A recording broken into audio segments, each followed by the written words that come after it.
Kanchipuram Varamahalakshmi Silks, the Grand Banarasi Mela. First time ever in Hyderabad starting from November 1st.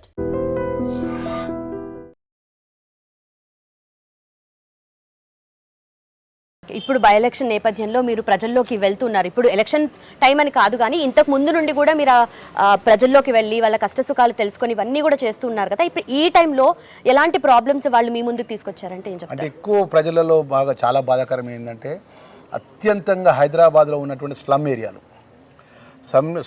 కానీ బస్తీలు కానీ దళితులు పేదవర్గం ఏదైతే ఎక్కడెక్కడో కూడా జిల్లాలకు వెళ్ళి పొట్టకూటి కోసం ఆర్థికంగా కుటుంబాన్ని భారమై ఏదో విధంగా హైదరాబాద్లో నా కుటుంబానికి ఏదో కష్టపడి పనిచేస్తూ కుటుంబాన్ని పోషిద్దామని చెప్పి సంవత్సరాల కొద్దీ ఆధారపడి చిన్న చిన్న గల్లీలలో గుడిసెలు వేసుకొని ఆ గుడిసెల మధ్యలో నీళ్లు రాక స్లమ్ డ్రైనేజ్ వాటర్ ఇళ్ళకి రావడం, అసలు వాటర్ వస్తే అసలు వర్షం వచ్చిన రోజులు నీళ్ళలో ఉండడం, అంత దయనీయమైన పరిస్థితిలో పడ్డ బస్తీలు ఉంటే మాకు బాధ అనిపించిందండి.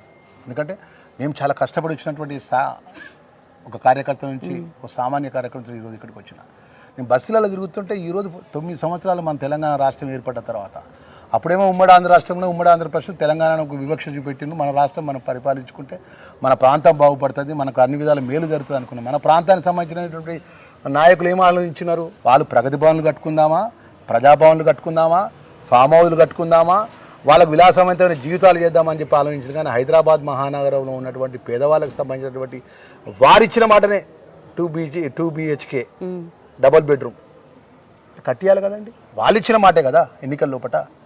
ఇవాళ హైదరాబాద్ మహానగరం లోపల ఎక్కడికి పోయినా మేము ఓటాడటానికి పోతే అమ్మ మా ఇల్లు చూడు బిడ్డ, ఇట్లా నాకు 2 కొడుకులు బిడ్డ కోడళ్ళు వచ్చింది, ఒకటే 2 రూములలో మేము ఉంటున్నాం బిడ్డ, మాకు ఒక రూమ్ ఇల్లు కట్టియండి బిడ్డ.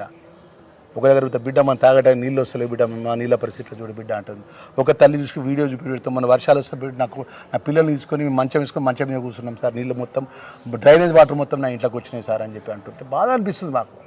మనం ఎక్కడున్నాం? ఏదో హైదరాబాద్లో కోకాపేటనో లేకపోతే మాదాపూర్ లేకపోతే హైటెక్ సిటీలో అభివృద్ధి చేయడం కాదండి. సాఫ్ట్వేర్ కంపెనీ పెద్ద పెద్ద టవర్లు కట్టి సాఫ్ట్వేర్ కంపెనీ కాదు, పేదవాళ్ళకి సంబంధించినటువంటి మౌలికమైన సదుపాయం లోపల మున్సిపల్ శాఖ మంత్రి అంటే ఎవరండి? అర్బన్ ఏరియా లోపల ఆ శాఖ మంత్రిగా హైదరాబాద్లో ఉన్నటువంటి ఎన్నైతే స్లమ్ ఏరియాలు ఉంటాయో, ఏదైతే దయనీయమైన పరిస్థితుల్లో ఉన్న జీవన ఉపాధి చేస్తున్నట్టు బస్తీలకు వెళ్ళడానికి కేటీఆర్ పోయిందా అండి? ఇలా హైదరాబాద్ మహానగరంలో ఉన్నటువంటి జూబ్లీ ఎలక్షన్స్ విషయం అనేది ఒక భాగం అండి. నిరంతర ప్రక్రియ ప్రజాస్వామ్యం లోపల ఓటమి ఎలక్షన్ రావడము పోవడము ఇవన్నీ జరగడం ఒక ప్రక్రియ.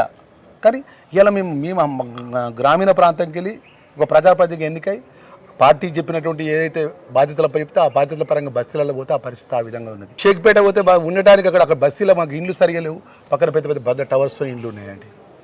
ఎందుకు అంత దుస్థితి? ఎవరి కారకులు? ఏది పడితే అదే ఇష్టానుసారంగా మాట్లాడితే గొప్ప అనుకుంటున్నాం. మేము కూడా మాట్లాడగలుగుతాం.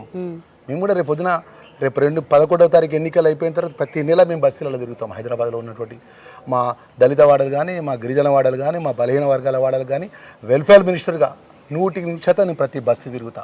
మా పేదవాళ్ళ కష్టాలు కనుక్కుంటా, పేదవాళ్ళ కష్టాల్లో భాగస్వాములు అవుతా, ముఖ్యమంత్రి గారి దృష్టికి తీసుకెళ్తా, ఏ శాఖ ఉంటే ఆ శాఖ మంత్రుల దగ్గర దృష్టికి తీసుకెళ్తా. మా బస్తీలు ఈ విధంగా ఉన్నాయి, మా జీవితాలు ఈ విధంగా ఉన్నాయి, ప్రజాపాలన ఇంద్రమ్మ రాజ్యం లోపల ముఖ్యమంత్రి గారు చేయాలని చెప్పి మా ముఖ్యమంత్రి గారికి మేము మనవి చేస్తాం.